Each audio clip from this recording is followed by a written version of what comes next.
Isso aqui. Estamos gravando a aula.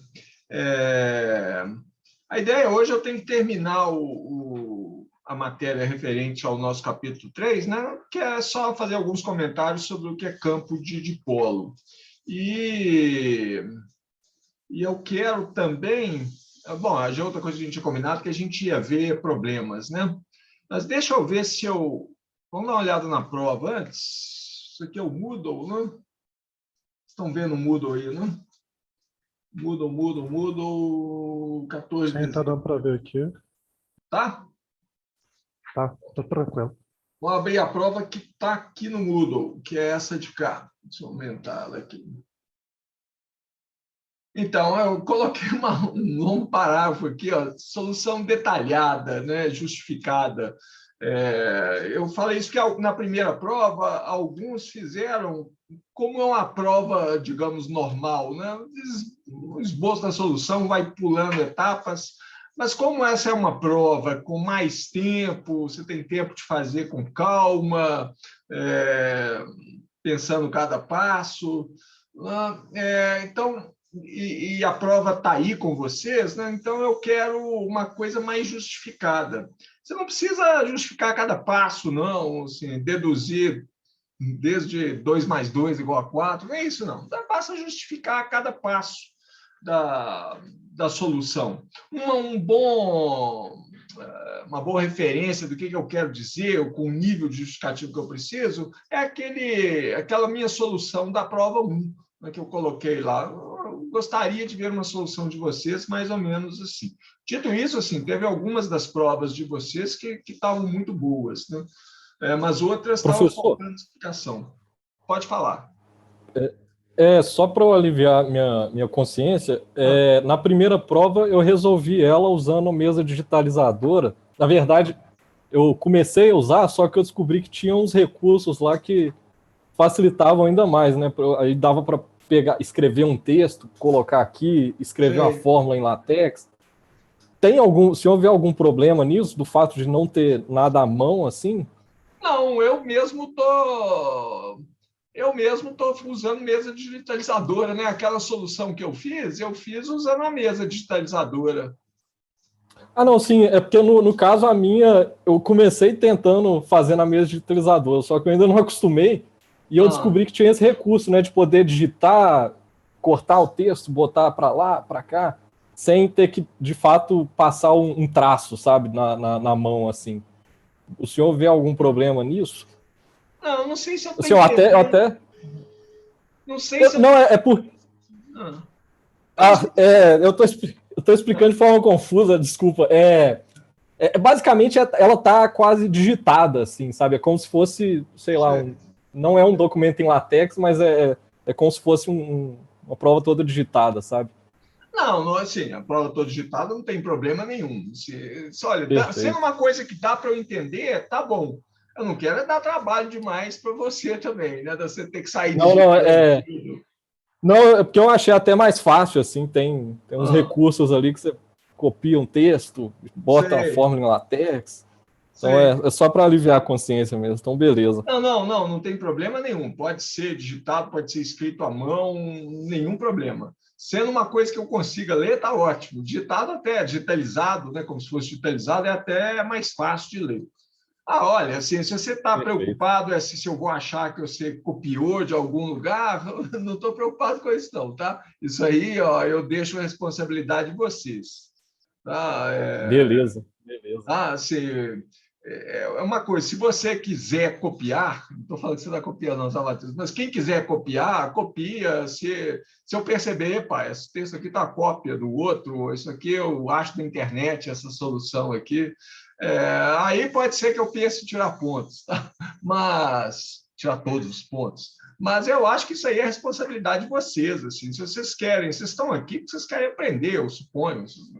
Estão atrás só de um diploma? Acredito que não, vocês estão querendo aprender. Então, aí tem que trabalhar, né? Se você quiser se auto-enganar, problema de quem quiser se auto-enganar. Não sou eu que vou policiar, não. Eu já falei, assim, eu descobri depois de muito tempo, o professor não ensina, não. O professor ajuda a você, mas quem aprende é cada um de nós que aprende, né?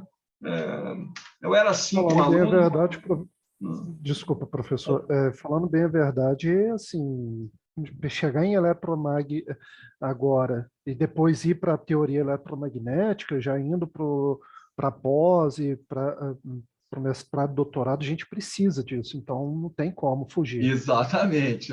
Não, exatamente. Isso é uma Verdade. coisa que precisa. Você precisa disso, né? Vocês precisam disso, desse conhecimento, seja lá o que for que vocês forem fazendo. Sei lá, aí você vai largar a física e vender cupcakes, né? Então, isso acontece. Então, teve alunos da física que terminaram o doutorado e resolveram abrir uma confeitaria. Então, pode acontecer de tudo. Mas aí você faz uns cupcakes com base científica, fica melhor. Bom, vamos parar de falar bobagem, Beleza. senhor. Show. Então, assim, é para fazer, justificar, cada passo que você for dar, você fala, eu posso escrever isso por causa daquilo, não precisa demonstrar tudo, não. Então, a primeira questão, assim, é mais ou menos padrão, né? Eu estou dando um potencial aqui na superfície de uma esfera, né? Uma casca esférica, e eu quero o potencial dentro da esfera e fora da esfera. Tá? Então, já podem escrever as equações, falar a solução é essa, isso aqui é zero por causa disso, isso aqui é isso por causa daquilo, ok? Não precisa resolver tudo passo a passo, não. A segunda questão, talvez tenha que pensar um pouquinho. Eu quero que vocês resolvam usando expansão em multipolos, tá? Como são cargas pontuais, eu acredito que você pode calcular o potencial exato, né? Porque são cargas pontuais. Mas eu quero que use a expansão de multipolos, eu quero que você faça me dê o valor de cada um dos termos do potencial, né, da expansão em multipolos potencial. O primeiro termo da expansão é esse aqui, a forma dele é esse, o segundo termo é esse, não, até o termo de quadrupolo. Tá? E aí dá a expressão do potencial completo, é esse, mais esse, mais esse. Né?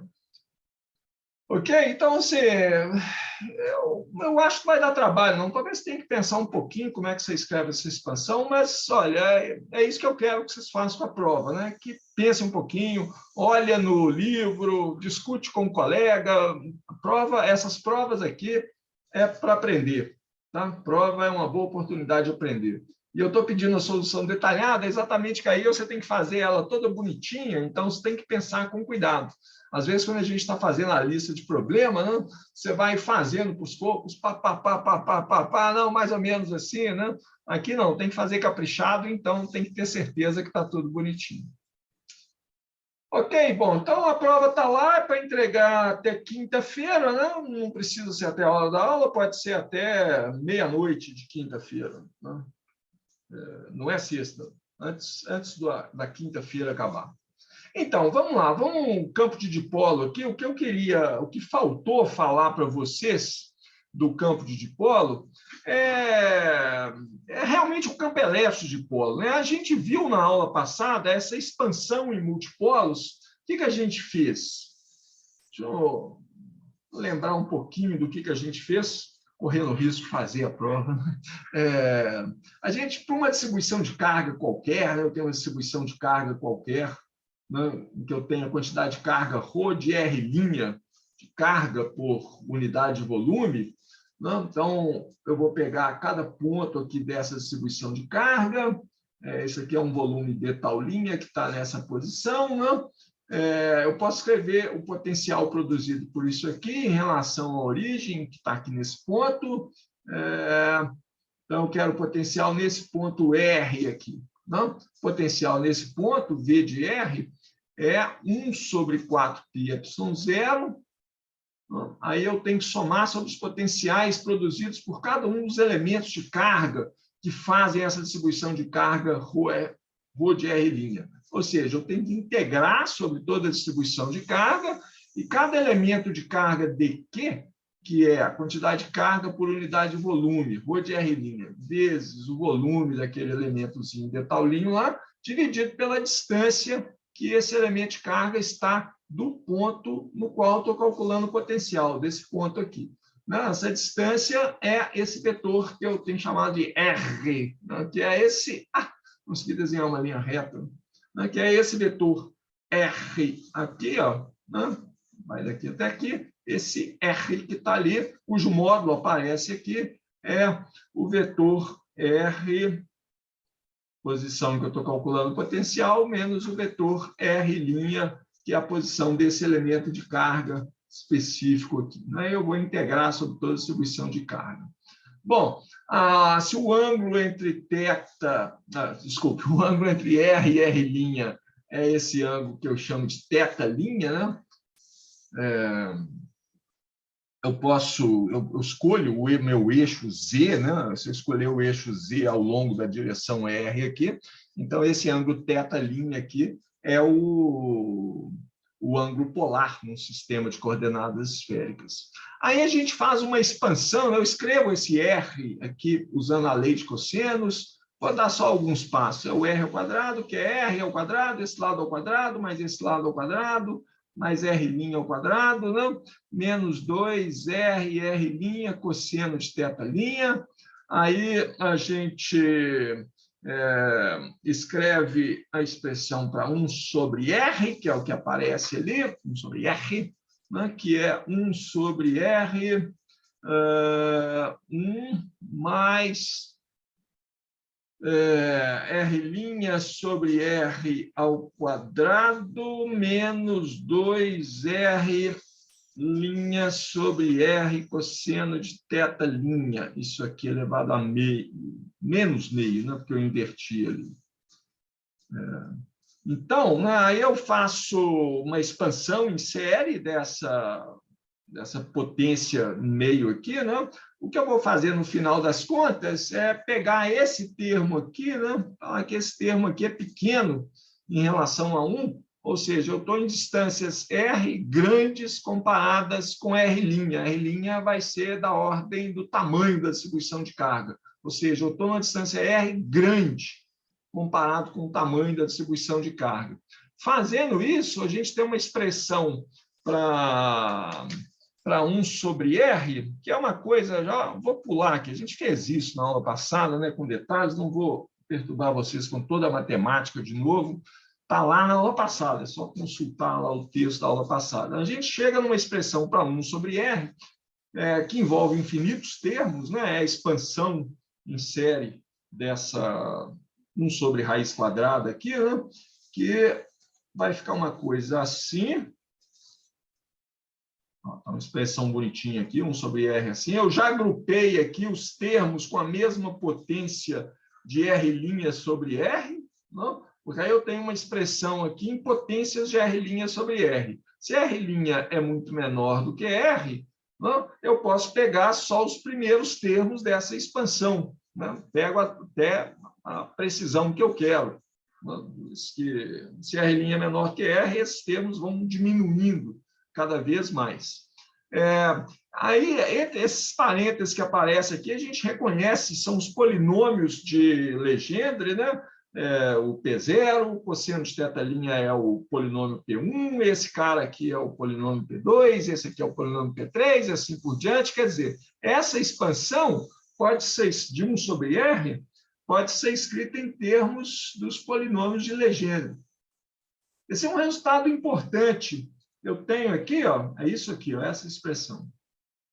Esse resultado é geral, né? Olha só, é uma expansão de 1 sobre R, né? Definido como estava lá no slide anterior, em termos de potências de R' sobre R, né? Tem cada vez potências maiores, e é uma expansão em termos dos polinômios de Legendre. É um resultado geral e é um resultado muito importante, né? Pode usar. E é exato, né? Isso aqui é exato. Essa série vai até o infinito. Então, essa expansão aqui está exata. Aí eu pego esse 1 sobre R aqui, né, e levo lá na expressão para o potencial. Né? Para que eu fiz essa expansão? Porque na expressão potencial, em vez de voltar atrás, vou escrever ela aqui de novo, que aí fica completo. Meu potencial no ponto R, ele é 1 sobre 4πε0, a integral sobre a minha distribuição de carga, de ρ de R', de tal linha, sobre esse R que está aqui. Então, tem a expressão para 1 sobre R, coloco ela aqui dentro da integral, tem uma expressão para o potencial em termos dessa série aí, que é isto aqui.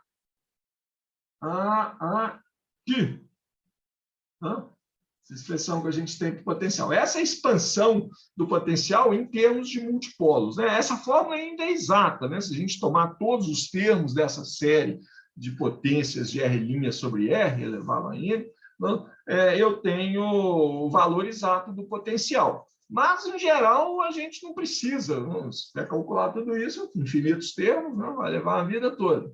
Em geral, essa expressão é útil mesmo quando a gente está em distâncias R, né, grandes comparadas com R', eu posso pegar só os primeiros termos dessa série. Então, vou explicitar essa série de potência aqui agora. Vou escrever explicitamente os primeiros termos dessa expansão, dessa série aqui. Né? Aqui estão todos os infinitos termos. Aqui estão os primeiros termos. Né? A 1 sobre 4π são 0, está comum aqui. Esse é o termo que cai. O primeiro termo é o termo que cai com 1 sobre R. Essa integral de ρ de R' de tal linha sobre toda a distribuição de carga é a carga total, né, que eu tenho na distribuição de carga. Esse é o termo chamado de monopolo. Se eu estiver muito longe da minha distribuição de carga, né, se R for muito maior o tamanho da minha distribuição de carga, eu enxergo essa distribuição de carga como uma carga pontual, cujo valor de carga é a carga total, não, e o potencial de uma carga pontual. Se eu não estiver tão longe assim, eu vejo esse termo aqui, né, que é o termo que a gente chama de dipolo. Não? A gente chama ele de termo de dipolo porque ele é o primeiro termo, né, diferente de zero, quando eu tenho aquela configuração de cargas que eu chamo de dipolo, duas cargas de mesmo módulo e sinais opostos, mais Q e menos Q, separados por uma certa distância. A carga total é zero, o termo de monopolo é zero, mas esse termo aqui não é diferente de zero. É o primeiro termo diferente de zero. Isso aqui não é o potencial total, potencial exato de um dipolo, naquela configuração de caso que a gente chama de dipolo, não. Esse aqui é a primeira aproximação do potencial daquela configuração de cargas, né? O termo que a gente chama de dipolo. Se eu quiser mais precisão, eu tenho que calcular esse termo aqui, né, que cai com a distância com 1 sobre R ao cubo, cai com o cubo da distância, que é o termo chamado de quadrupolo. Se eu quiser mais precisão ainda, eu calculo o próximo termo? Pode, mas o que eu faria seria procurar outro jeito de calcular esse potencial, porque aí começa a dar muito trabalho. Não? Mas, em alguns casos, não, esse termo aqui é zero, esse termo aqui é zero, você tem uma configuração de caso que a gente chama de um quadrupolo, e aí esse aqui é o primeiro termo diferente de zero, eu posso calcular ele. Não? Se eu tiver uma configuração de caso que é um octopolo, eu calculo o próximo termo. Mas cada um dá um pouco mais de trabalho de calcular. Né? Essa integral aqui é um pouco mais complicada. Bom, o termo de dipolo, que em geral é o mais importante, não, fora o termo de monopolo, é claro que é trivial, né? A gente olhou ele com um pouco mais de cuidado, a gente definiu na aula passada o momento de dipolo, definimos o momento de dipolo. Eu estou chegando lá, que é um P minúsculo, né? Que é aquela integral que aparece no termo de dipolo. Deixa eu copiar ela aqui. E vamos colar ela aqui. O momento de dipolo é definido por isso aqui. É a integral que aparece naquele termo anterior que eu chamei de momento de dipolo, né? R'P de R. Com essa definição, o termo da expansão, que a gente chama de termo de dipolo, vou chamar de V de dipolo, é igual a 1 sobre 4πε0. Esse momento de dipolo, P, né, que é um vetor, né, produto escalar com o vetor unitário da direção. Isso aqui, eu estou calculando o termo de dipolo na posição R. Né? Isso aqui é o vetor unitário dessa direção. E esse termo cai com o quadrado da distância. Olha, repito, isso aqui não é o potencial de dipolo. Esse é o primeiro termo diferente de zero da expansão do potencial de um dipolo físico, né, em termos de multipolo. Estou repetindo isso toda hora porque isso é uma confusão completa, é uma confusão muito comum. Você pede assim, tem esse dipolo aqui de carga, duas cargas pontuais. Qual que é o potencial aqui nessa distância R? E aí a pessoa imediatamente escreve isso aqui, fala, esse é o potencial. Não, esta é uma aproximação do potencial. Tá? É o primeiro termo diferente de zero na expansão de multipolos. Né? Se eu tiver cargas pontuais, né? Para cargas pontuais, a gente pode calcular, a gente pode escrever essa densidade de carga por unidade de volume, usando o delta de Dirac. O ρ de R', eu posso escrever ele como sendo uma somatória, né, de I igual a 1 até N grande, eu tenho N grande cargas pontuais, né? Cada carga ela tem um valor QI, pode ser positivo ou negativo, né? Multiplicado pelo delta de Dirac de R' menos RI. R índice I é a posição da iésima carga que tem valor QI. Né? Isso aqui, jogo isso aqui dentro da integral, né? O delta de Dirac vai me extrair o valor da função Q índice I vezes a posição da carga RI.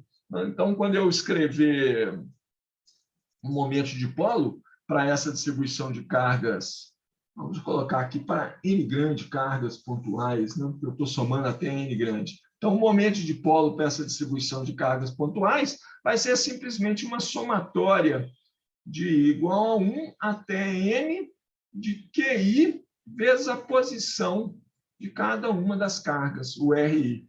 Então, esse é o momento de dipolo de uma distribuição de cargas pontuais. Bom,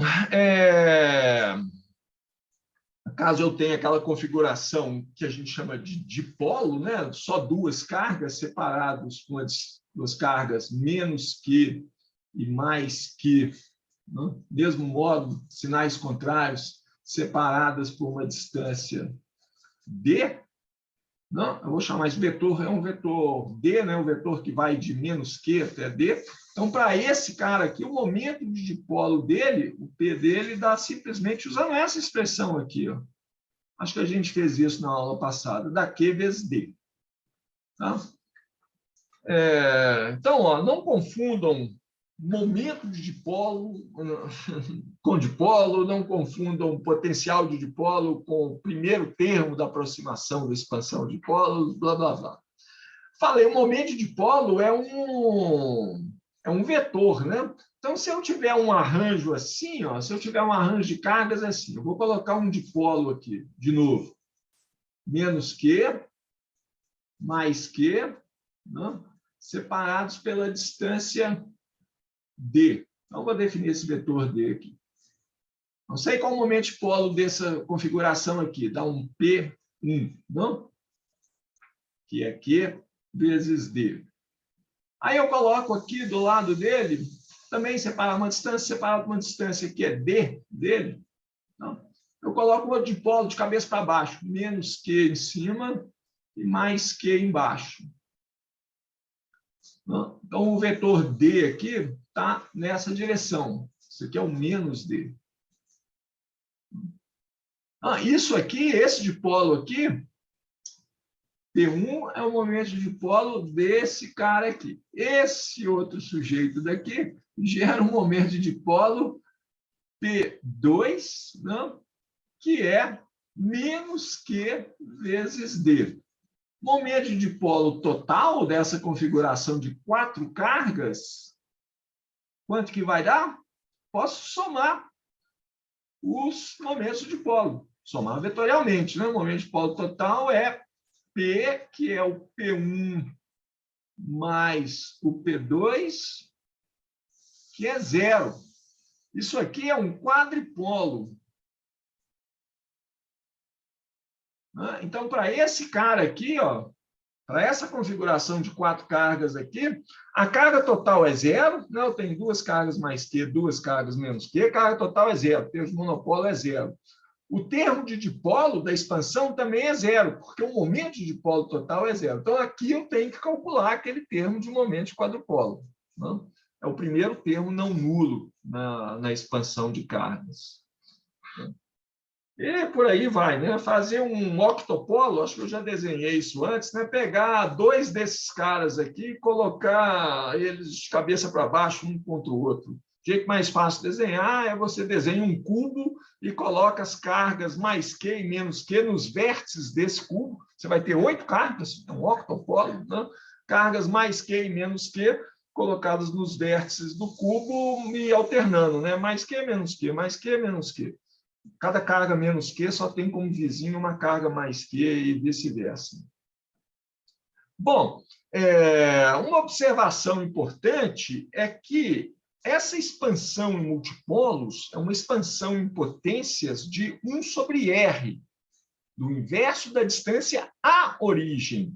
Então, se você muda a origem das coordenadas, muda toda a expansão de multipolos, tá? Bom, essa é uma observação importante, acho que eu vou escrever ela aqui, né? Atenção. Atenção, a expansão em multipolos,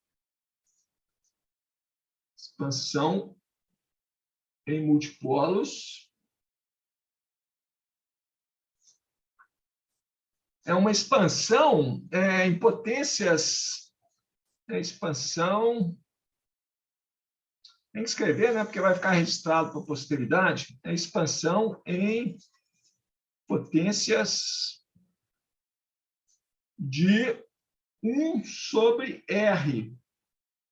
Não? 1 sobre R é 1 sobre a distância à origem. Não é sobre a distância à carga, não. A distância a cada uma das cargas é R. Não? Isso aqui é 1 sobre R. É a distância à origem. Então, se você muda a origem, distância à origem. Se mudar a origem, muda toda a expansão. Mudando a origem do sistema de coordenadas. Um exemplo dramático, eu diria, disso é você fazer o seguinte, ó. Deixa eu pegar um sistema de coordenadas aqui. Sim. X, Y, Z, não ficou muito no centro, isso aqui é o origem, né? Então, isso aqui é o eixo Z, esse aqui é o eixo Y, esse aqui é o eixo X, e eu vou colocar uma carga. Se eu colocar uma carga aqui na origem, perguntar para vocês qual é o momento de polo dessa carga, vão dar 0, não? E é 0 mesmo, né? Pode calcular o momento de polo usando aquela expressão que a gente acabou de ver agora para cargas pontuais. Mas se eu colocar minha carga aqui, ó, vou colocar minha carga aqui. Isso aqui é a carga Q que está fora da origem. Vou colocar aqui, ela está uma distância R. Ela está na posição R. Tá? O potencial dessa carga num ponto qualquer do espaço, aliás, eu vou chamar isso aqui de R', né? Manter a notação que a gente está usando, R'. Porque o potencial dessa carga aqui num ponto R do espaço é 1 sobre, sei escrever isso, é 1 sobre 4πε0, que sobre, eu sei escrever exato, né? Sobre R. Tá? Então, olha só, isso aqui não é o potencial de monopolo. O de monopolo é Q sobre R. Isso aqui é Q sobre R. Isso aqui envolve todos os termos da expansão. Todas as potências de 1 sobre R elevado a n estão aí. Essa carga tem um momento de dipolo. Essa configuração é a carga fora da origem. O momento de dipolo dela, o que é? É P, que é igual a carga dela, Q, vezes R'. Usando aquela definição lá que a gente... Usando aquela expressão que a gente achou, né, para momento de polo de uma configuração de cargas pontuais. Tá? Agora, o termo de monopolo, ele não muda, né, quando você muda a origem, porque ele só depende da distância à origem, né, ele só depende da carga total. E tem uma coisa interessante também, acho que eu não vou demonstrar isso, quero partir para a gente ter tempo, né, para resolver problemas aqui. Mas tem uma coisa interessante, é que se a carga total for zero, né, se Q total, a carga total da sua distribuição de cargas for zero, mudar a origem não afeta o termo de dipolo. Porque você não muda o momento de dipolo. Isso não é difícil de provar, não? Eu acho que está provado no livro, eu esqueci de conferir isso, mas não é difícil de provar, não. Se não tiver lá, eu desafio vocês para fazer essa prova. Assim, você faz, mudar a origem significa fazer o seguinte, né? Mudar a origem. Mudar a origem é fazer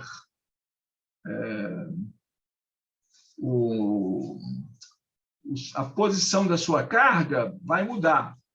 O R' novo, depois de mudar a origem, vai ser o R' antes de mudar a origem, R' é a posição da sua carga, né? Menos um vetor pelo qual você deslocou a origem, menos um A. Né? Quando você substitui isso aqui, né, na expressão para o momento de dipolo, né, você desenvolve a expressão, aquela integral lá de R' vezes ρ de R', né, integrado no volume da distribuição de carga todo, vai aparecer um termo aqui, se você separa, vai aparecer um termo aqui que é A vezes a carga total da distribuição. Né? Se a carga total for zero, esse termo não afeta o momento de dipolo. Ok? Bom, a mensagem é essa, tá? Se carga total é igual a zero, mudar a origem não afeta o momento de dipolo. Se a carga total for diferente de zero, se você muda a origem, muda o momento de dipolo. Bom, campo elétrico do dipolo. Não? Primeiro, para diferenciar assim, o que é um dipolo físico de um dipolo ideal. Vamos falar isso antes, né? Um dipolo físico, lembra? Deixa eu dar aqui. Um dipolo físico é aquela configuração de cargas que a gente acabou de ver. Um dipolo físico é isso aqui, né?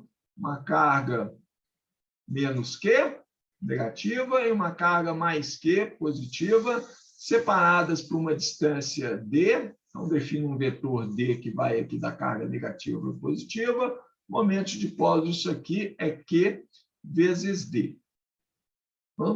Se eu fizer Q tender para... Tem que fazer Q tender para infinito e D tender para zero, mantendo o produto Q vezes D constante. Ou seja, eu vou fazer essa distância entre as cargas ficar muito pequenininha, infinitesimal, e aí eu aumento o valor das cargas de tal maneira a manter o produto Q vezes D constante. Isso é o que a gente chama de um dipolo ideal. Claro que na prática eu não tenho um dipolo ideal em nenhuma situação, né? Mas se eu estiver muito, muito longe do meu dipolo físico, né, eu enxergo essas duas cargas muito próximas, como se fosse uma só, eu tenho o que a gente chama de um dipolo ideal. Estou fazendo essa definição aqui porque eu quero mostrar depois a diferença entre os dois campos elétricos, de um dipolo físico e de um dipolo ideal. Mas vamos calcular esse campo elétrico primeiro, né? Então, vou colocar um sistema de coordenadas aqui de novo. Vamos ver se eu acerto a origem agora. Acertei.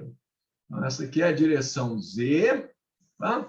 Isso aqui é a direção X, isso aqui é a direção Y.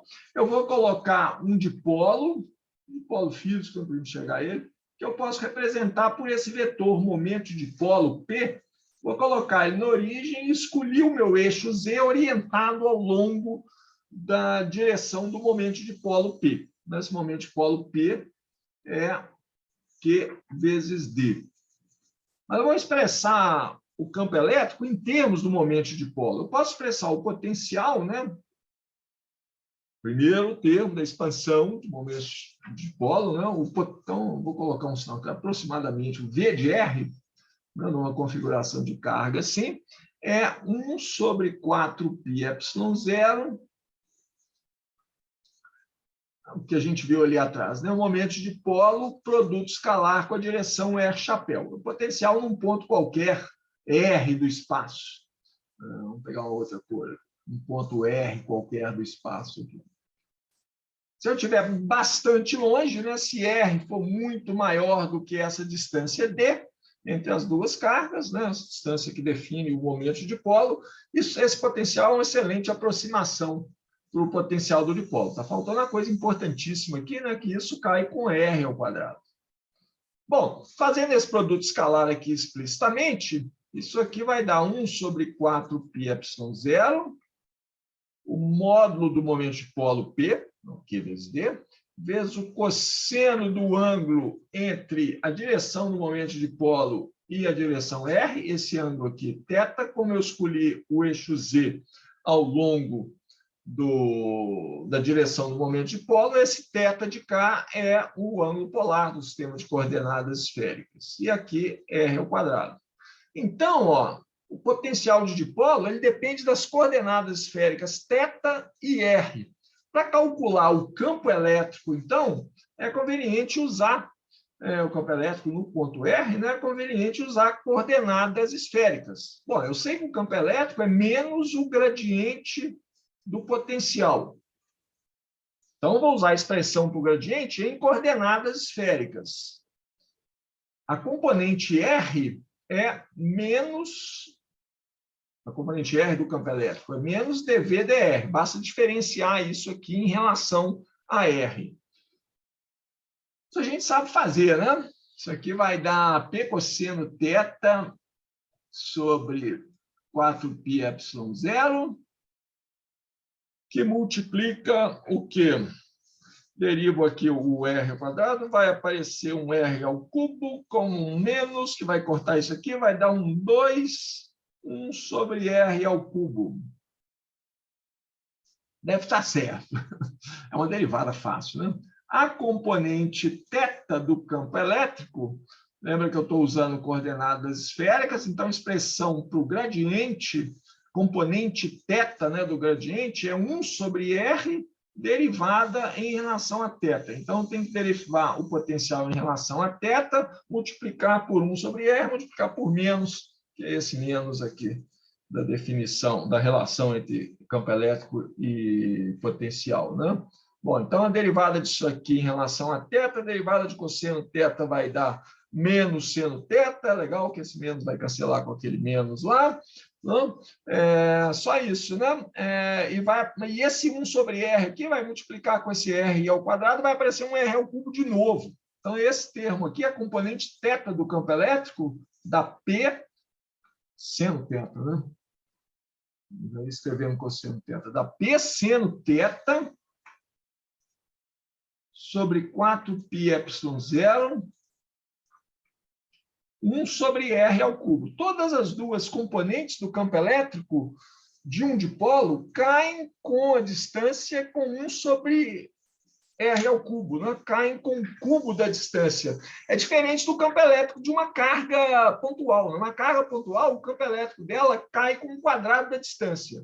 Se é um dipolo, o campo elétrico do dipolo ele cai com o cubo da distância.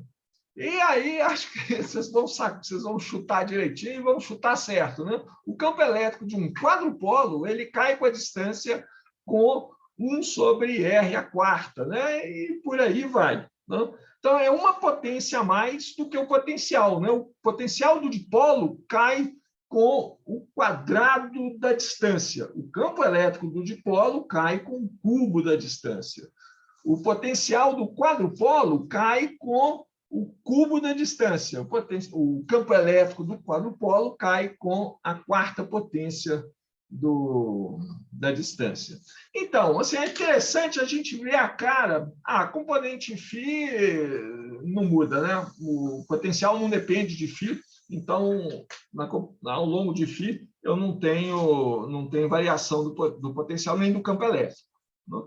Então, vou copiar a figura do livro aqui, a figura 337, para a gente ver a cara desses campos elétricos. Então, primeiro, vou pegar o campo elétrico de um dipolo puro.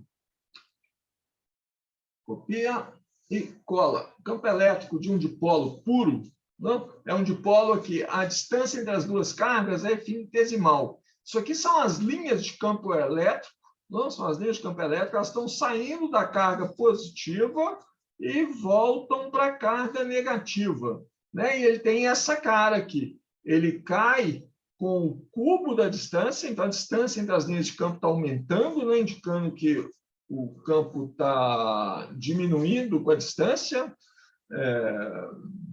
Bom, não dá para ver que ele cai com o cubo da distância aqui, é claro, né? Eu teria que fazer um desenho muito cuidadoso. Acho que esse desenho parece estar sendo feito com contar quantas linhas de campo eu tenho, né? Por unidade de área perpendicular isso aqui, imaginando essa figura do volume. Para vocês enxergarem essa figura no espaço, né? Gira ela em torno do eixo Z, tá? Você tem exatamente essa figura no espaço. Direções x e y são equivalentes, né? E a dependência em θ, né? Você vê que dá para você chegar... Bom, vou deixar isso para vocês verem depois. Isso aqui é a figura 337 do livro. Deixa eu copiar isso aqui também, para deixar o crédito aqui. Não é minha essa figura do livro. Mas eu queria mostrar também qual que é a diferença do campo elétrico para um dipolo físico, um dipolo em que as cargas têm uma separação, eu consigo enxergar a separação entre as cargas, eu não estou tão longe assim do dipolo. Né? Então, é a parte B da figura 337 do nosso livro, que é essa figura aqui, ó. Se você olhar de longe, é a mesma figura, né? A mesma configuração de linhas de campo. Mas, olha, tem uma diferença importante, que é que agora eu consigo ver a região entre as duas cargas. Essa carga aqui de cima é a carga positiva, a de baixo é a carga negativa. As linhas de campo saem da carga positiva e chegam na carga negativa. E eu tenho essas linhas de campo entre as duas cargas também. Não?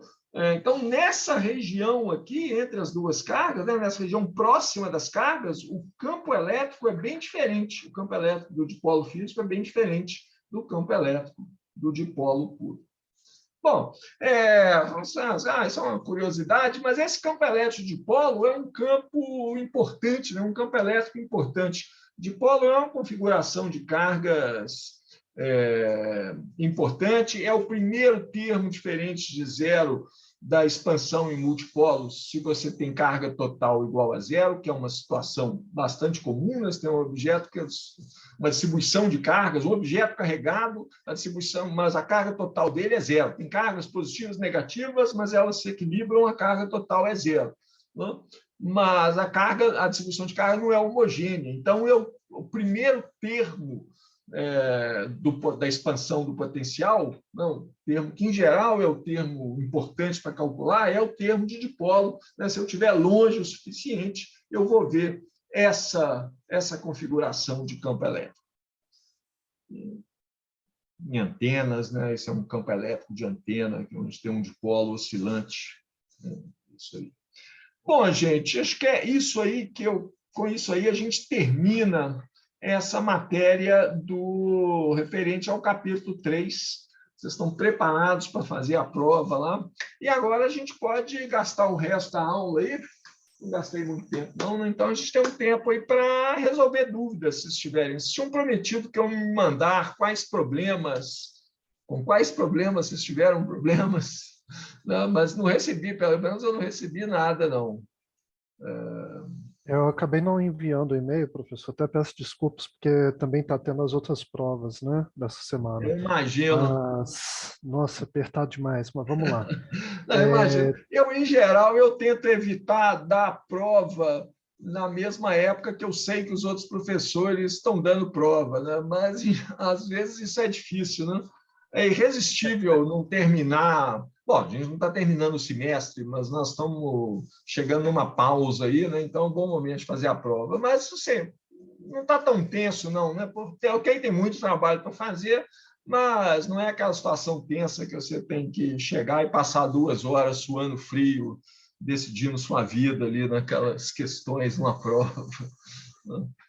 Você pode. Concordo, concordo. Assim, realmente é apertado, né? Mas ainda mais por conta de estar fazendo 8 disciplinas esse Nossa, o semestre. que é isso? Então, é, a vontade de estar resolvendo alguns problemas é maior, né? No caso, eu estou com dúvidas nas 3 últimas questões que foram selecionadas do Griffiths da terceira edição, né? Que é o 28, o 32 e o 33 da terceira edição. Esses daí eu estou com muita dúvida, eu O não estou conseguindo resolver. 32 e 32, 33. 33. Na quarta edição corresponde ao 30, 34 e 36. Não? Deve ser, porque eu estou só com o do terceiro. Então, deixa eu achar aqui no livro onde estão esses problemas. Não, tudo bem, assim, eu sei, não deu tempo para mandar, mas o que eu tinha pedido para mandar antes é porque aí eu já li qual que é o problema, né? Agora eu tenho que ir lá nele. Eu olhei qual que era a quarta edição, porque eu estou aqui com a Eu peço quarta. desculpas, professor, Não, mas sem problema, gente. Eu infelizmente sei não que deu vocês mesmo. estão. Sei que você está apertado aí também.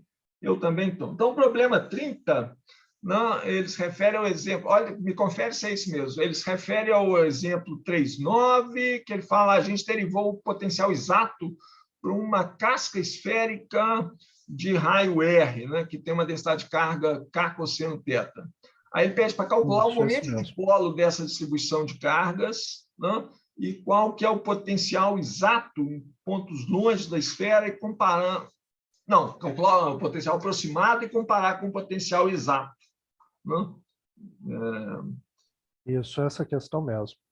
Essa questão mesmo. Então, vamos lá. Vamos lá. Deixa eu ver. Eu posso usar essa mesma coisa da aula aqui para o mesmo texto da aula, mesmo PowerPoint aqui da aula, né, para escrever aqui. Vamos lá. Vou voltar para ele aqui, dividir a tela de novo. Cadê? Está aqui? Tá aqui. Então, vou compartilhar a tela com vocês de novo. Então, vamos lá. Nesse problema... É o 3,30 na quarta edição e ele é o 3,28, né? 3,28 na terceira, é isso? Isso mesmo, 3,28. Então, eu tenho uma casca esférica onde eu tenho um potencial... Vou olhar o problema aqui de novo. Vou olhar o problema aqui de novo. Eu tenho uma quantidade de carga sigma, que é K cosseno de θ.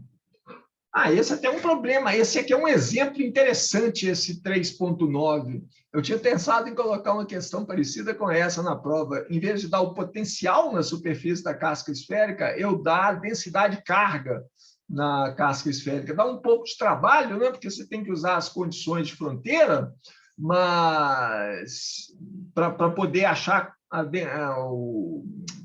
que aí aparece a densidade de carga, aparece nas condições de fronteira, né? Como que o potencial muda, o potencial é contínuo do lado de dentro, do lado de fora. Você escreve o potencial do lado de dentro, escreve o potencial do lado de fora, faz eles serem iguais na superfície da casca esférica, de raio R, grande, não? E aí você tem o potencial tanto dentro quanto fora. O exemplo 3,9, aconselho a dar uma olhada nele. Tá? É um pouco diferente dos outros problemas que a gente fez, em que a gente dá o potencial, né, na superfície e peço para determinar o potencial dentro ou fora, como é a questão da prova, né, que acabou ficando mais tradicional. Bom, Esse problema aqui, então, a primeira coisa que eu quero fazer é calcular o momento de polo. Calcular o momento de polo P, que o momento de polo, como que a gente definiu ele? É ρ de R', opa, ρ de R', né? Vezes d tal linha, multiplicado pelo R'. Integral sobre a distribuição de carga de R', ρ de R'. Aqui eu tenho uma distribuição de carga que é uma distribuição de carga superficial, né? Então, eu tenho só eu vou ter uma integral de superfície, né? Aqui. Então, eu vou ter um momento de polo P, que vai ser integral de R', sigma de R', de tal linha. Bom, o sigma está aqui, é um K cosseno θ, ele varia só com θ, não θ'. Desculpa, isso eu coloquei de tal linha aqui, é dA, né? dA'. E o meu R', vou usar coordenadas esféricas para fazer essa integral, para calcular o momento de polo. A coordenada R é sempre R, e eu vou variar, não precisa, tem simetria azimutal, né? Só varia com θ. Então, a única coisa que muda aqui é com θ. O momento de polo vai ficar na direção Z.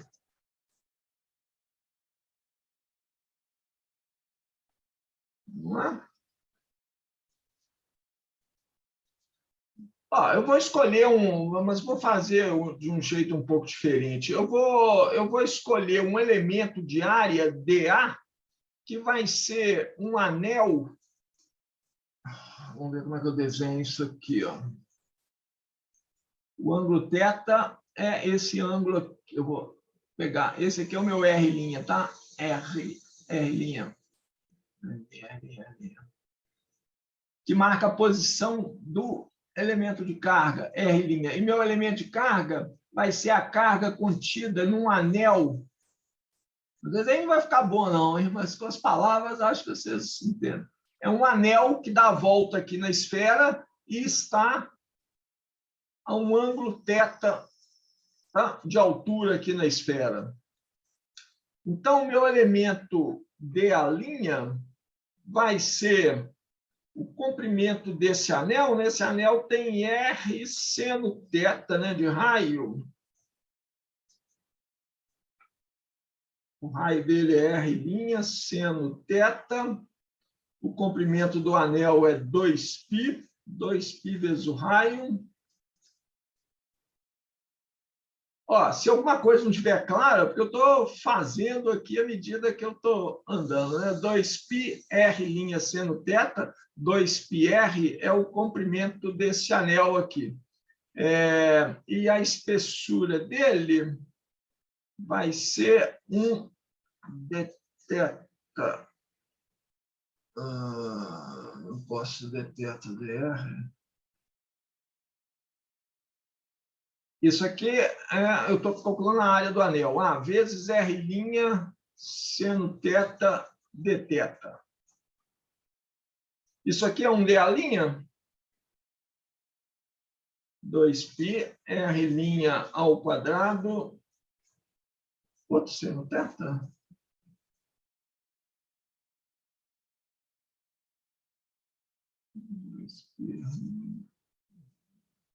Não, é R' de θ, que é o... Não tem seno θ aqui, não. Gente, eu estou pensando junto aqui, tá? Então, não fiz esse problema antes, tá vendo? Esse é o problema. Esse aqui. Então, você tem que me corrigir aqui. R' de θ. Isso aqui é a área dA'. Isso aqui vai dar 2π R' ao quadrado.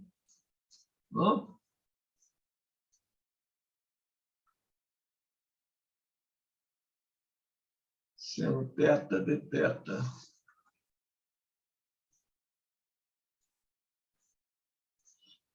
R' ao quadrado.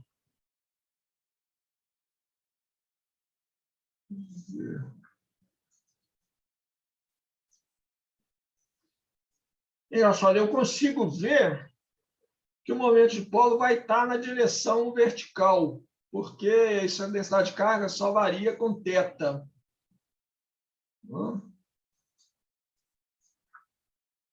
Vai estar na direção Z. Mas como que eu coloco isso aqui em termos do Z?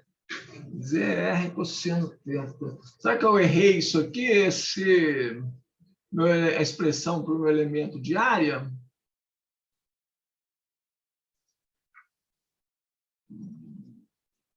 Então, cosseno θ, cosseno θ de θ.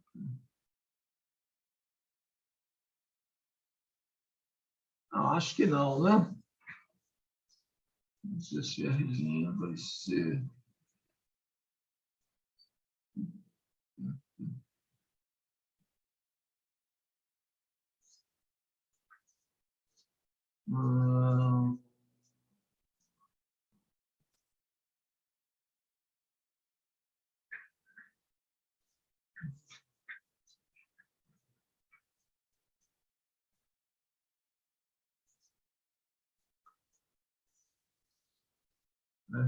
a posição da carga aqui.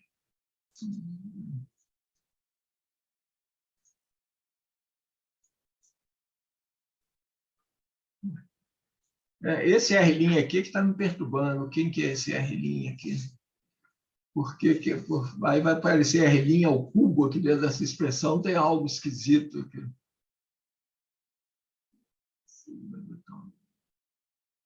Se integrar isso, integrar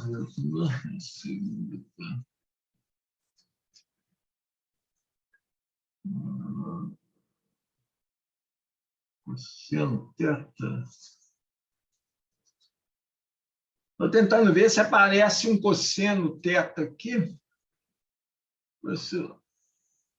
Mas isso aqui é o raio desse anel aqui, é R' seno θ, não é? R' seno θ, o raio desse anel aqui. Então, o comprimento aqui é 2πr' seno θ, a espessura do anel, que é o R' de θ. Tá certo, isso aqui é o elemento de área mesmo. Bom, então, deixa eu ver.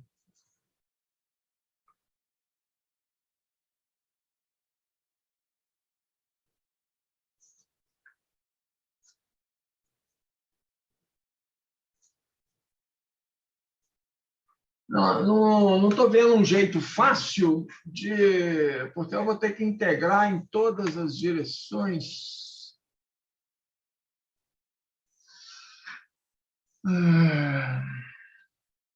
Não, eu tenho que usar essa simetria aqui, azimutal do problema. Eu tenho que usar a simetria azimutal do problema para falar que o momento de dipolo ele vai estar na direção Z. Ele vai ser um PZ chapéu. Por que ele está na direção Z? Porque a densidade de carga só varia com θ. Tá? Então, eu só posso ter variação de alguma coisa aqui com o ângulo θ. Eu vou ter, ela varia com cosseno θ. Cosseno θ vai de 1 até -1, né? Ele vai diminuindo aqui. Eu tenho carga negativa embaixo e carga positiva em cima. E essa carga vai crescer. Vocês consideram a carga negativa positiva, eu estou crescendo a carga, né? A carga vai aumentando, aumentando, aumentando, aumentando, até passa por 0, né? Quando θ é igual a 90 graus, e aí ela vai para o valor de carga máxima aqui em cima. Então, ó, eu tenho carga negativa embaixo da esfera e carga positiva em cima da esfera. Então, o momento de dipolo ele tem que estar na direção Z. Ele não pode ter nenhuma componente ao longo de X ou de Y, né? Ele não pode estar inclinado em relação à direção Z, porque qualquer direção X e Y que eu pegar aqui, qualquer orientação que eu pegar para os eixos X e Y, dá na mesma, nada muda, né? Quando eu giro em torno do eixo Z, quando eu mudo o meu ângulo φ. Então, o momento de dipolo tem que estar na direção Z. Tá? Ele tem um módulo, né, e está na direção Z. Então,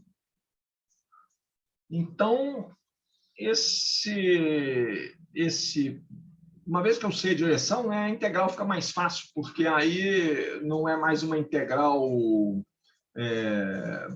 vetorial. Eu só preciso achar esse módulo do momento de dipolo, que vai ser, ainda tem que integrar sobre a distribuição de carga, mas eu só vou integrar ao longo da direção Z. Então, esse R' aqui vai ser só Z, né? Só a coordenada Z, vezes a quantidade de carga que eu tenho por unidade de área na superfície sigma, vezes o meu dA. Não? Essa integral de volume virou uma integral de superfície, né, com elemento de superfície, porque eu tenho uma densidade superficial de carga. Bom, então, agora eu tenho que pegar o elemento de superfície na superfície da esfera. Então, isso aqui vai ser a integral,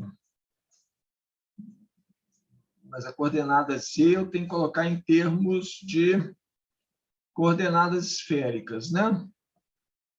Vamos fazer devagar. Então, é isso aqui, tá? Vou passar para a próxima página, tá? Vou ter que passar para a próxima página. Então, Z na superfície da esfera ali é R cosseno θ, em coordenadas esféricas. Eu estou na superfície da esfera o tempo todo, então a coordenada R é sempre o R grande. Não? Por que eu estou escrevendo Z? Porque eu quero fazer essa integral aqui. Né? O sigma está escrito aqui em cima, é K vezes cosseno θ. Sigma é K vezes cosseno θ. Aí, em vez de integrar só aquele anel, eu vou pegar um elemento de área na superfície da esfera. Né? Na superfície da esfera, eu tenho raio constante, R ao quadrado, e é seno θ dθ dφ. Né? Esse é o elemento de área na superfície de uma esfera de raio R grande. Então, a integral que me dá o momento de dipolo, né? Posso deixar o momento de dipolo total, é isso aqui, é Z chapéu vezes essa integral de Z, densidade de carga, vezes dA, não? Pela definição do momento de dipolo, posição da carga, sigma dA. Isso aqui vai ser Z chapéu integral de R cosseno θ, que é o Z, vezes K cosseno θ, que é a densidade de carga, vezes R ao quadrado seno θ dθ dφ. A integral é em θ de 0 a π e em φ de 0 a 2π. A integral em φ dá simplesmente 2π. Aqui tem um R, com R ao quadrado fica um R ao cubo, estou tirando para fora da integral. Tem um K aqui também, que é aquela constante que está na densidade de carga. Aí vai ficar a integral de cosseno ao quadrado de θ. Essa integral é de 0 a π em θ.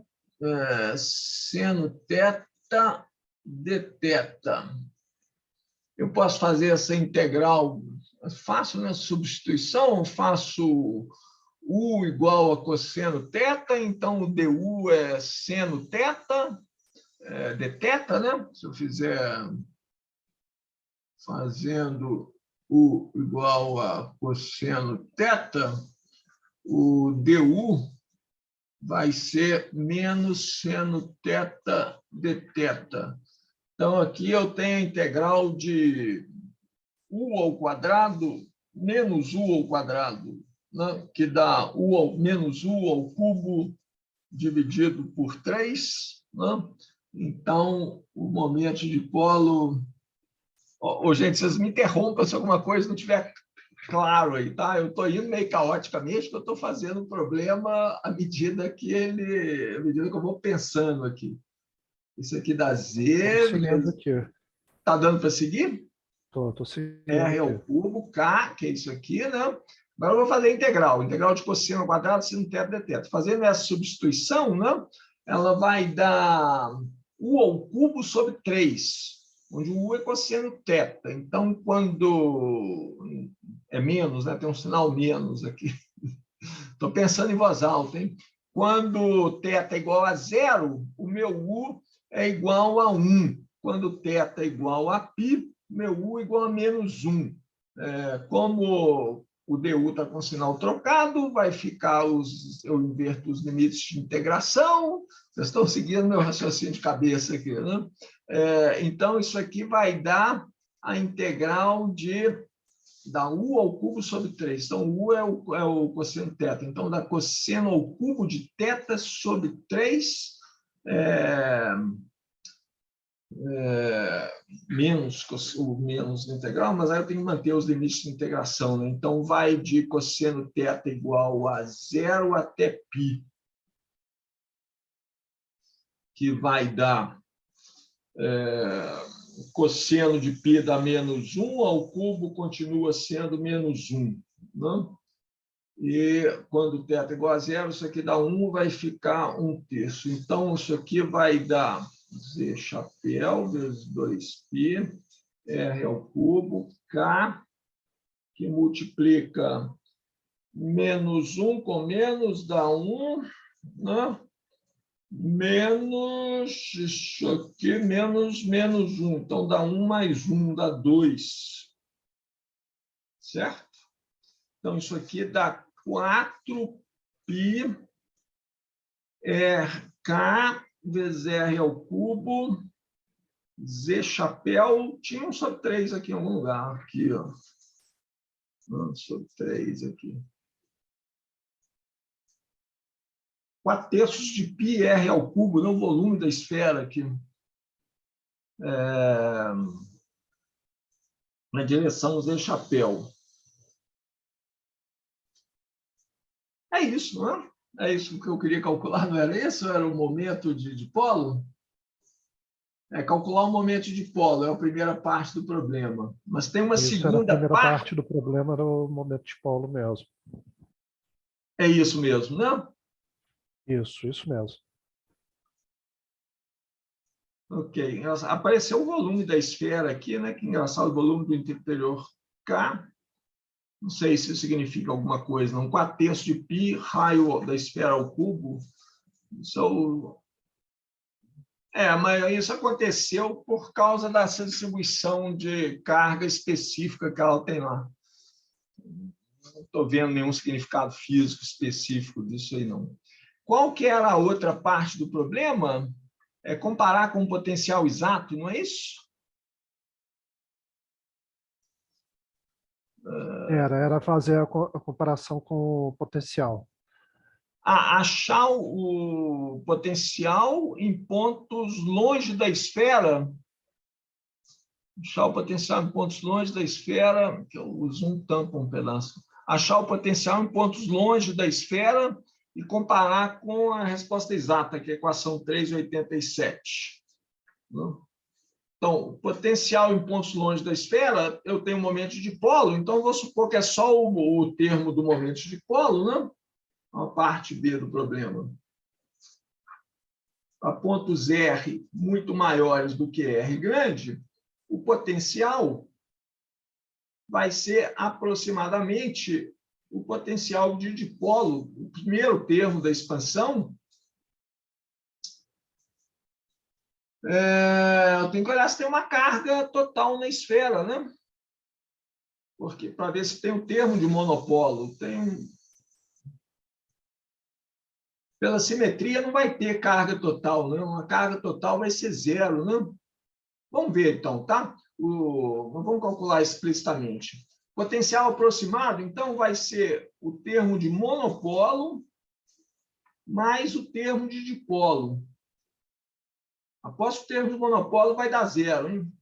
O termo de monopolo é 1 sobre 4πε0, a integral é uma integral só sobre a superfície da esfera, tá? Então, vai ser uma integral sobre a superfície da esfera de sigma dA. Não? Isso aqui vai com 1 sobre R. É a carga total da esfera.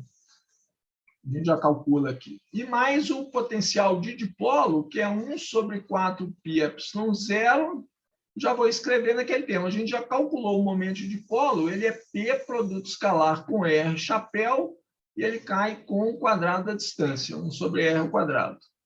Então, ó, a integral, esse termo aqui, né? Isso aqui é a carga total da esfera. A carga total da esfera vai ser integral sobre a superfície da esfera, que é a integral de 0 a 2π no φ, integral de 0 a π no θ, né? É K cosseno θ, não? K cosseno θ, R ao quadrado, seno θ de θ de φ, que é o dA. Não? Então, isso aqui dá 2π, que é a integral em φ, vezes o K, R ao quadrado, integral de 0 a π, cosseno θ, seno θ de θ. Essa integral aqui dá quanto? Vocês não querem me ajudar, né? Se eu fizer U igual a cosseno θ, o dU dá menos seno θ de θ, né? Então, isso aqui é integral de U dU, tá? Menos U dU, né? De menos 1, de 1 até menos 1. Isso vai dar zero, não dá? Deixa aí. Então, termo de monopolo é zero. Eu estava tentando fazer aqui, seguindo aqui, mas deu zero mesmo. Dá zero mesmo, né? Você faz aqui, se você fizer... É sempre divertido fazer integral, né? A gente acaba esquecendo. Você faz U igual a cosseno θ, mesma coisa de antes lá, né? Então, o dU vai ser menos seno θ de θ. Essa integral aqui vira integral de... Ok, vou deixar o cosseno θ aqui. Então, essa integral aqui vira menos a integral de menos de 1, de 1 até menos 1, de De 1 até menos 1, de U dU.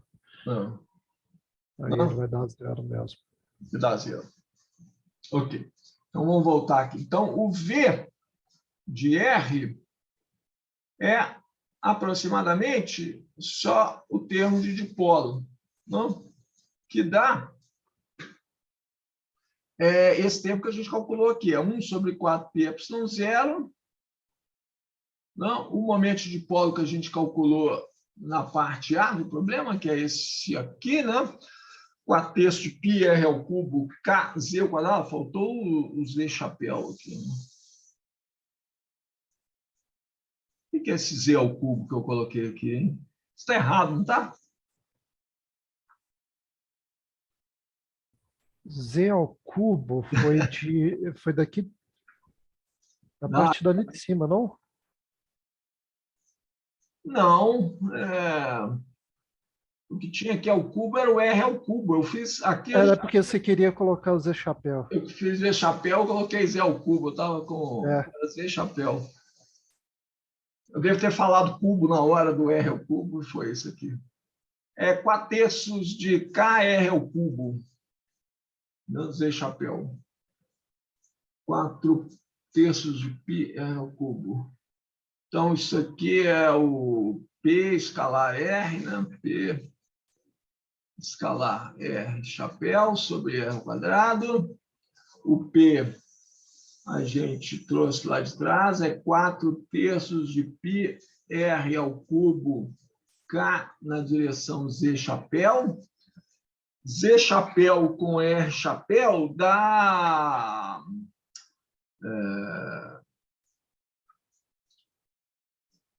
cosseno θ, né? Z chapéu, R chapéu, o ângulo entre eles é cosseno θ. E produto escalar com R chapéu vai dar 4/3 de π. Eu podia escrever direto isso aqui, 4/3 de π r ao cubo K, Z chapéu, produto escalar com R chapéu, que dá o cosseno θ.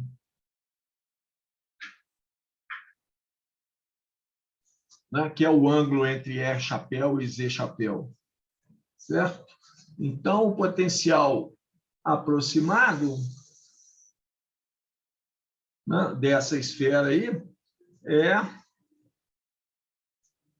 1 sobre 4πε0 vezes 4/3 de π r ao cubo K cosseno θ sobre R ao quadrado. Ele pede para a gente comparar isso com a expressão exata, que é a equação 3,87. Deixa eu pescar a equação 3,87 aqui. Dá um search aqui no livro que eu acho ela. 3,87. Acho que vai dar mais certo eu olhar no livro físico aqui. Ah, não, achei ela aqui. Vou tentar copiar ela aqui, tá? Essa aqui, ó. Beleza.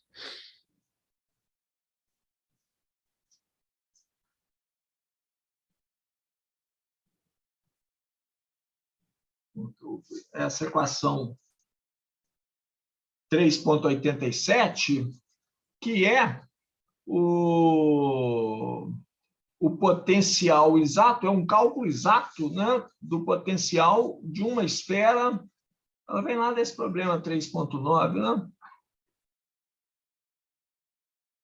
Exatamente, ele faz a solução por separação de variáveis do potencial na esfera.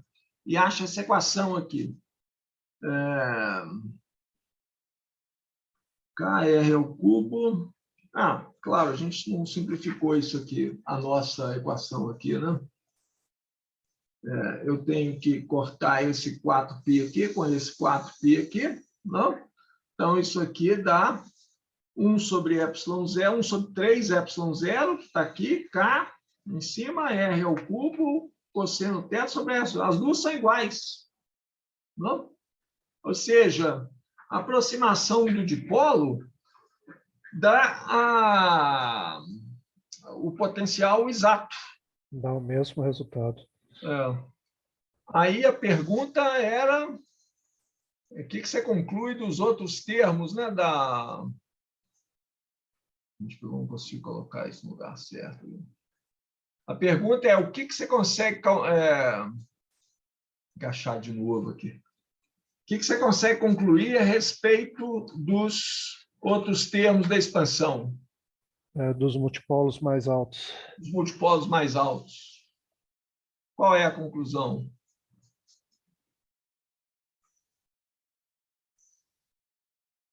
Ninguém sabe? São nulos, né?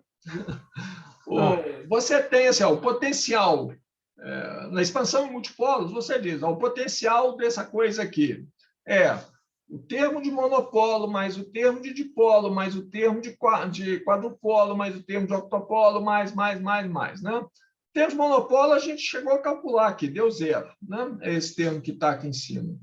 O termo de dipolo nós calculamos também, mas ele dá igualzinho o potencial exato. Ou seja, os outros infinitos termos da somatória têm que dar 0 também. Não? Você pode falar assim, não, quem sabe, professor, um termo cancela o outro. Quem sabe o termo de quadrupolo é diferente de zero, mas ele cancela o termo de octopolo. Isso é possível? Vamos, gente, risca aí. Sim ou não? Sim, eu acho que sim, professor. Acho que é possível, sim. Não é possível. Não? Não pode acontecer. Por quê? Você tinha 50% de chance de acertar. Não, não era nem 50, eu estava achando que poderia haver. Você sabe por que não pode? Porque um cai com a distância, o termo de quadrupolo, ele cai com a distância, o termo do potencial de quadrupolo, né? Ele cai com a distância com 1 sobre R ao cubo, certo? O termo de octopolo, ele cai com 1 sobre R à quarta. Então, eles necessariamente, ou são os dois zero, ou eles são diferentes, a uma distância então, R qualquer. Quanto maior o multipolo, vai ser cada vez mais a chance de ser zero mesmo deles. Isso. Porque o decaimento dele é maior. Tá. Não, mas intrinsecamente eles não podem ser iguais, porque olha o termo de dipolo, é esse que a gente calculou aqui. Ele cai com 1/4 da distância. Não? O termo de quadrupolo, ele cai com 1 cubo da distância. O de octopolo vai cair com a 4ª potência da distância. Então, você pega uma distância, pega um R fixo. Tá? Naquele valor de R, tá? O termo de quadrupolo vai ser diferente do termo de octopolo, que um está dependendo da 4ª potência, o outro está dependendo da 3ª potência. Não pode ser, por coincidência, eles são iguais num ponto, mas eles vão ser diferentes em outro ponto, né? Porque a dependência deles com a distância é diferente. Ok? Então, a conclusão aqui é que todos esses termos, os termos seguintes de polos maiores, são nulos com a distância. Bom, tá vendo? O problema é que a gente gasta muito tempo aqui. O outro era o 332. Isso, era o 32 e o 33. Deixa eu ver se eu consigo. Mas assim, se não houver tempo, professor, pode deixar. Agora estou começando a pegar mesmo O jeito da de fazer, coisa. né? Agora entendi. Por essa questão eu comecei a entender. Você pode tentar dar uma luz aqui. Ó. Tem 2 cargas pontuais. Olha se o problema é esse mesmo. Tem 2 cargas pontuais, né? 3Q e menos Q, separadas por uma distância A. Certo? É esse problema mesmo, não? Que é Isso, esse exatamente desenho. esse. Não? Aí, para cada um dos arranjos, na figura 335, acha o momento de monopolo, momento de polo e o potencial aproximado, né, a distâncias R grande. Ó, esse parece com o problema da prova, hein? Ok, deixa eu copiar a figura. Aí eu coloco ela aqui. Eu não preciso fazer ele, principalmente porque ele está na prova, né? Mas... Você me pegou agora, hein? Pô, vou falar bem a verdade, eu não sabia que seria tão igual assim. Perdão. Não, faz parte. Esse aqui é o problema 3.32, na 4ª edição, né? Acho que na outra ele é o 3.30, não? Não, na 332 na terceira. 3.32 na terceira? Eu peguei o 3.32 da 4ª aqui, não? Espera aí, deixa eu olhar onde que está esse problema aqui. Ele é o 32 terceiro, então corresponde ao 34. Então vou escapar aqui. Esse